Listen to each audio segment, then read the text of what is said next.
Hi, my name is Chris. In this brain injury speech and language course, myself, Joe, Jack, Josh, and Lawrence will be giving some information regarding our experience of brain injury. This is because head injury is one of the most common causes of death in the UK.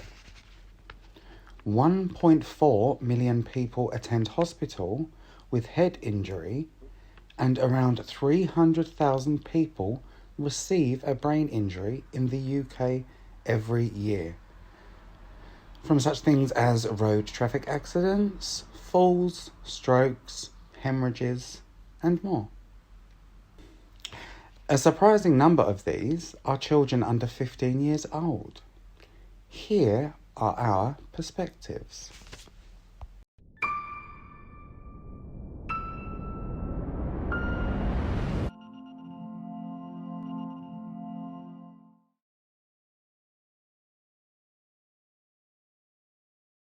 The brain, it's invisible to the human eye. But did you know there are 5 lobes which make up the brain?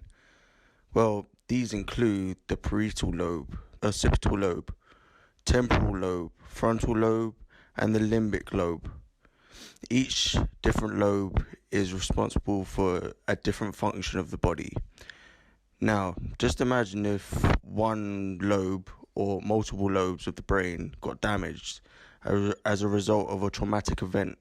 Some functions might be impaired or completely impaired. When I was 5 years old, I was the victim of a traumatic car accident which caused a traumatic brain injury and damage to my frontal lobe. The frontal lobe is responsible for the ability to executively function. This includes the ability to initiate tasks, understanding emotion and empathy, as well as impairing my balance and coordination and my memory recall. Life for me has been difficult, especially when making and maintaining relationships and friendships.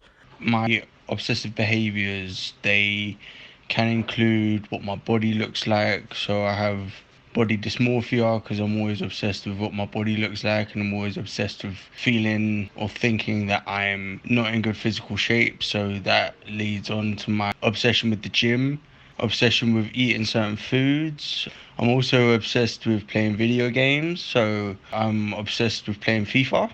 Also led on to things like me being obsessed with playing Assassin's Creed, or obsessed with playing a certain game over and over again.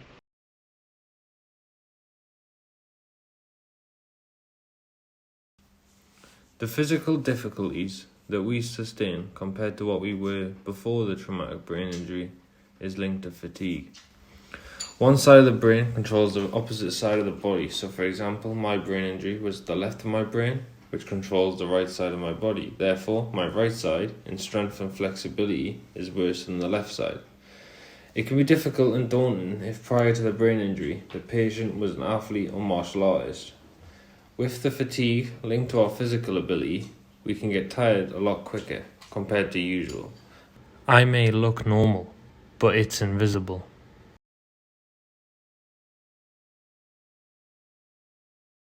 Following a brain injury, fatigue can severely impact your daily life and is so much more than just feeling tired or having no energy.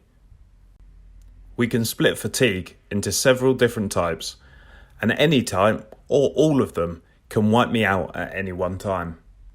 Physical fatigue, or body exhaustion, is having less energy and feeling tired. I need rest, need sleep, and I need ice or heat on my sore, aching muscles. Cognitive fatigue, or brain exhaustion, I'm overstimulated, I can't concentrate, and I'm having difficulty with communication.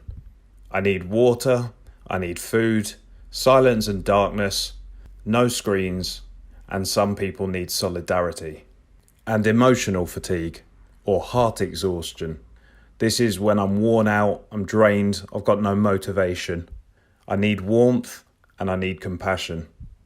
Any type can contribute to other areas.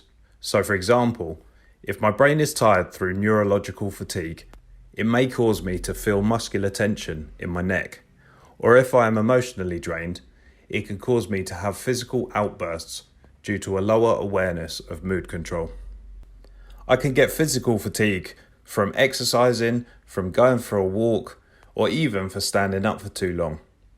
I can get brain fatigue from too much conversation, not taking enough breaks, and putting too much pressure on myself. And I can get emotional fatigue from emotionally investing my energy into someone else, from crying too much, or from simply just not feeling good enough. Here's a different way of looking at it. Imagine a battery which determines how much energy you have for the day. The average person has 100% of their energy every morning, but I may only have 30%. And as the day goes on, energy is spent on making breakfast, on being in a meeting, or chatting to friends at the pub. The problem is, I have much less energy than you, so I get tired faster, and getting tired faster means I'm battling against my brain injury when most others are enjoying themselves.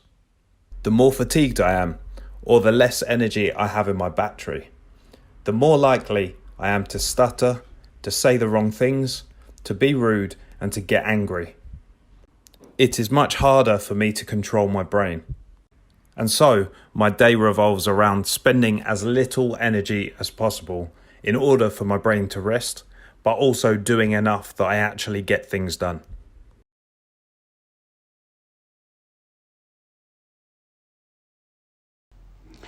When thinking about your friends and family, it is important to give them information regarding your specific issues. I chose to ask my friends and family questions about my traumatic brain injury to understand their perspective of my specific issues.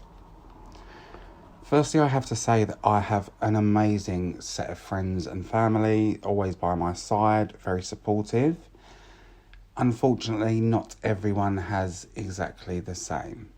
So all of this information is more apparent and necessary for some of you than others, but I hope regardless you find it helpful.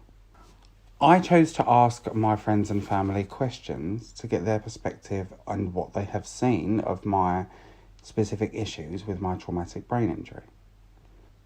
They noticed problems with my memory, but hopefully, like myself, you'll be working hard on this and have introduced using aids such as alarms, a handwritten schedule, and they will notice this, and hopefully this will make them relax about you remembering certain things. So if you are doing most of those things, hopefully that is noticed by your friends and family, and that will relax them in turn. They also said how much they worried about me as my quirks have been turned up.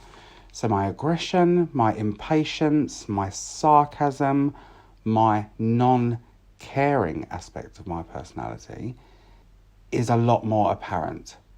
But they also said something I feel is very important. They also realised they needed to give me space and time. Space to make mistakes to learn from, and space to answer the questions that I already have regarding my brain injury. The only person I asked to answer the questions who decided not to was my mum, actually.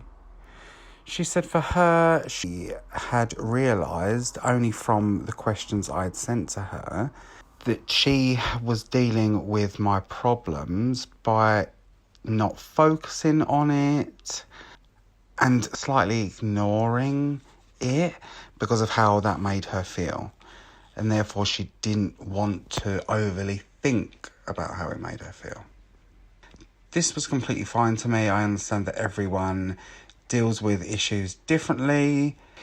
It's for the brain injury survivor, like myself, to accept that, but also to give the appropriate information for them to make an educated decision.